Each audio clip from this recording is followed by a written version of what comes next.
तो दोस्तों स्टार्ट करते हैं संविदा शाला शिक्षक पात्रता परीक्षा। ये प्रश्न पत्र 2012 का है, जिसमें हम जानने की कोशिश करेंगे कि कितने कितने क्वेश्चन किस किस सेक्शन से आते हैं। जैसे हम सेक्शन ए देखें तो उसमें आते हैं हमारे 30 क्वेश्चन, जो कि चाइल्ड डेवलपमेंट एंड पेडागोगी से है, जो सभी के लिए कंपलसरी है। और 30 क्वेश्चन जो आते हैं हमारे पास, जो हम लैंग्वेज को चुनते हैं उस लैंग्वेज से हमारे 30 क्वेश्चन बनते हैं। तो 30 क्वेश्चन ये अपने डिफरेंट डिफरेंट चॉइसेस से होते हैं। 30 क्वेश्चन अगले जो भी वो डिफरेंट चॉइस से होता है, ये सभी के लिए कंपलसरी नहीं होते। जो 60 नंबर के होते हैं वो अपने अपनी पसंद के नंबर होते हैं। और अगले 30 जो क्वेश्चन होते हैं मैथमेटिक्स पेडागोगी होती है, वो भी सभी के लिए कंपलसरी होता है। और 30 क्वेश्चन जो आते हैं इन्वायरमेंटल स्टडी से, वो भी 30 क्वेश्चन सबके लिए कंपलसरी होते हैं।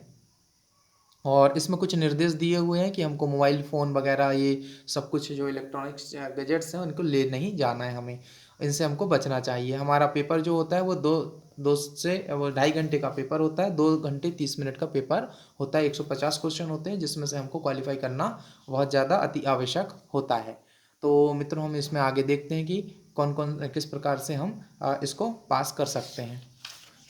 सबसे पहला सेक्शन हम इसमें देखेंगे, जो स्टडी करेंगे वो है हमारे पास बाल विकास। बाल विकास में पहला क्वेश्चन जो बनता है, बुद्धि के एकल कारक का सिद्धांत किसने दिया। ये रहा हमारे पास प्रथम क्वेश्चन। बुद्धि के एकल कारक का सिद्धांत किसने दिया। और हम ये देखें इसमें कि हमने पहले से ही इसमें आंसर लगा दिए हैं कि थॉर्नडाइक, पावलाव, अल्फ्रेड बिने और फ्रीमैन। इसमें सबसे जो लगा हुआ है अल्फ्रेड बिने साहब हैं। इन्होंने हमें एकल बुद्धि के कारक का सिद्धांत हमको दिया था। बहिर्मुखी व्यक्ति वह होते हैं।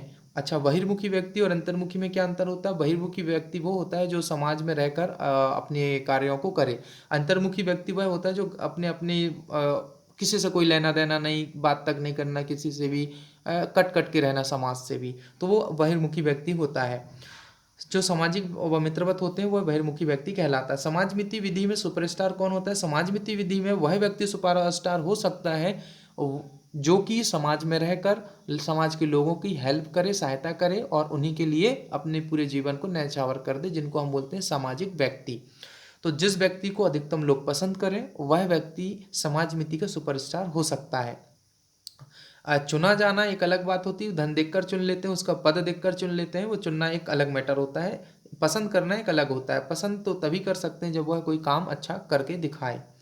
जंग द्वारा सर्वप्रथम व्यक्तित्व के आकलन के लिए शब्द संघ परीक्षण कब बनाया गया। शब्द संघ परीक्षण 1922 में बनाया गया।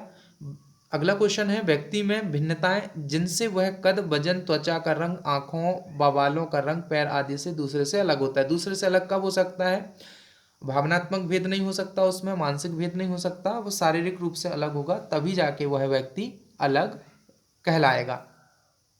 अगला क्वेश्चन की तरफ हम आगे बढ़े तो इनमें से कौन सा कारक शैक्षणिक पिछड़ेपन का कारण नहीं है। शैक्षणिक पिछड़ेपन का कारण ये पारिवारिक की गरीब सामाजिक आर्थिक स्थिति, यह इसका मेन कारण है कि वह सामाजिक आर्थिक पिछड़ेपन का कारण नहीं है। विद्यालय की खराब स्थिति होगी तो वह पिछड़ जाएगा। परिवार का खराब भावनात्मक वातावरण होगा, इससे पिछड़ जाएगा। परिवार का व्यवसाय उसे भी बहुत निर्भर होता है कि वह क्या कमाते खाते हैं।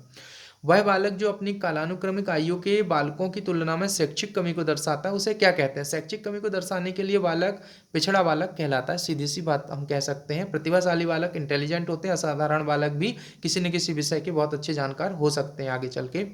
किसने कहा कि सृजनात्मकता मनुष्य के मस्तिष्क की वह शक्ति है जिससे वह संबंधों के रूपांतरण द्वारा सामग्री का सृजन करता है, जिससे नए संबंध उत्पन्न होते हैं। आंसर लगा हुआ है। वारलेट नहीं है, लेविन नहीं है, स्किनर नहीं है, स्पीयरमैन जो व्यक्ति हैं जिन्होंने कहा कि सृजनात्मकता मस्तिष्क की वह शक्ति है जो कि संबंधों का रूपांतरण सामग्री का सृजन करता है।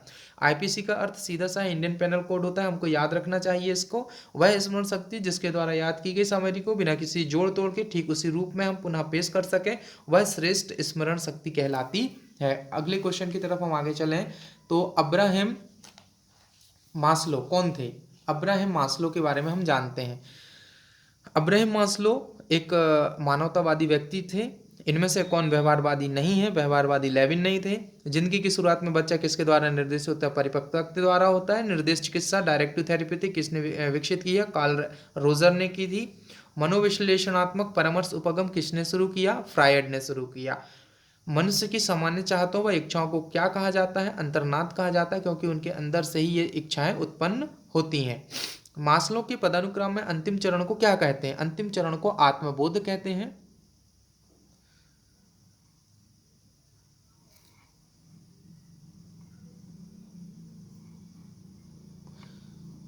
अंतिम चरण को हम आत्मबोध कहते हैं। वह प्रक्रिया जिसमें व्यक्ति उसके स्वयं के प्रयासों के द्वारा अपनी क्षमताओं को पहचानता, वह उनको विकसित करता है ताकि वह साधारण वातावरण में समायोजित हो सके। वह अभिप्रेरणा कहलाती है, क्योंकि वो अपने समायोजन के लिए क्या करेगा? अभिप्रेरणा उसको मिलेगी।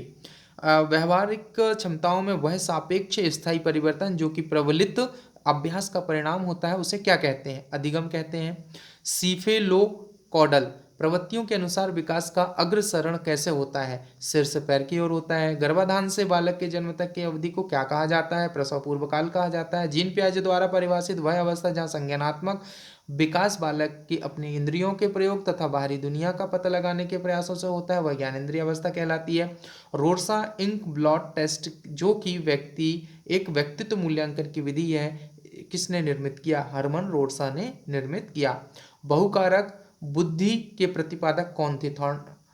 थॉर्नडाइक बहुकारक बुद्धि के प्रवर्तक थे। वह मनोवैज्ञानिक जिसने कहा कि बुद्धि वह क्षमता है जो हमें वातावरण में समायोजित करना सिखाती है, कौन था? विनय साहब थे, जिन्होंने हमको यह सिखाया था। अगले लास्ट हम चलते हैं, थोड़े से और क्वेश्चन बचे हुए हैं हमारे पास। यहाँ पर देखें कि थॉर्नडाइक का सिद्धांत क्या कहता है? संज्ञानात्मक सिद्धांत की ओर हमें अग्रसर करता है। भाषा का वह घटक जो ध्वनि के अनुक्रम, संचालन एवं उनकी रचना से संबंधित नियम की चर्चा करता है, उसे क्या कहते हैं? उसे हम स्वर विज्ञान कहते हैं। मनुष्य की वह ग्रंथि जो पिट्यूटरी ग्रंथि को नियंत्रित करती तथा शरीर के सामान्य सादृश्य बुद्धि को भी नियंत्रित करती, वह हमारी कहलाती है। सामान्य बुद्धि तो हो नहीं सकती, हमको कौन सी ग्रंथि कह सकते हैं? उसको पीयूष ग्रंथि कहते हैं। वो सामान्य से लेकर शारीरिक की हर प्रकार की ग्रंथियों को नियंत्रित करता है, उसको हम पीयूष ग्रंथि, मास्टर ग्रंथि भी कहते हैं। मनुष्य इनमें से कौन सी विशेषता भावनात्मक विकास से जुड़ी हुई है? जुड़ी हुई भावना हम इसमें देख लेते हैं, वो कौन सी है? भावना शारीरिक विकास से जुड़ी हुई नहीं है, ये हम इसमें देखते हैं। जुड़ी हुई भावना कौन कौन सी है? भावना शारीरिक परिवर्तन से जुड़ी है, भावना जन्म के तुरंत बाद आ जाती है, भावनाओं का तीव्र रूप में बचपन में देखा जाता है। ये हम सभी लोग देखते हैं कि बच्चा थोड़ा रोना जल्दी चालू कर देता है, बहुत सारी एक्टिविटी करना चालू करता है, वह भावनात्मक रूप से जुड़ा हुआ होता है। माता सबसे पहले और पिता उसके बाद, पर धीरे धीरे समाज में वो अपने भावनात्मक रूप प्रदर्शित करना चालू करता है बालक। शिशु का सामाजिक विकास किसके ऊपर निर्भर करता है? सामाजिक विकास हम सब पर निर्भर करता है, क्योंकि हम जिससे जैसा सिखाएंगे, समाज हो चाहे उसके जो भी संपर्क में आते हैं, तो इसमें क्वेश्चन दिए हुए हैं कि दूसरों से बातचीत करने के अवसर पर, बिल्कुल सही बात है, बच्चों को दिखाया गया प्यार व स्नेह, उससे वो डिपेंड रहता है वह सीमा जहाँ तक बालक दूसरों का ध्यान आकर्षित करने में सक्षम हो। ये सभी कारण शिशु का सामाजिक विकास के ऊपर निर्भर करता है। तो दोस्तों, आपको कैसा लगा ये वीडियो? इसके बाद आप जो चाहें कमेंट दे सकते हैं। धन्यवाद।